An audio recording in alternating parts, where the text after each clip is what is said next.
തെരുവിലിറങ്ങി SFI കുട്ടികളോട് പോർ വിളിച്ച ആരിഫ് മുഹമ്മദ് ഖാൻ നടത്തിയ തുറന്ന രാഷ്ട്രീയ പോര് ഒരർത്ഥത്തിൽ കോമഡിയായിരുന്നു.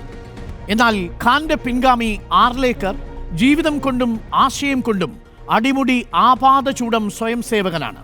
സംഘപരിവാറിന്റെ ആശയ പദ്ധതികളെ ചിരിച്ചുകൊണ്ട് തുന്നിച്ചേർക്കുന്ന രാഷ്ട്രീയ കൗശലക്കാരൻ. മതേതര ജനാധിപത്യ രാജ്യത്തെ ഭരണഘടനാ മൂല്യങ്ങൾ ഉയർത്തിപ്പിടിക്കേണ്ട ഗവർണർ രാജ്ഭവനെ RSSന്റെ കാര്യാലയമാക്കുന്നു. കാവിക്കൊടിയേന്തിയ ഭാരതാംബയെ പൂജിക്കണമെന്ന ഗവർണറുടെ വാശി ഏതു പ്രോട്ടോക്കോളിന്റെ ഭാഗം? ചരിത്രവിരുദ്ധവും ഭരണഘടനാ വിരുദ്ധവുമായ ഒരു പടത്തിനെ മറയാക്കി ആർലേക്കർ ലക്ഷ്യം വയ്ക്കുന്നത് എന്താണ്?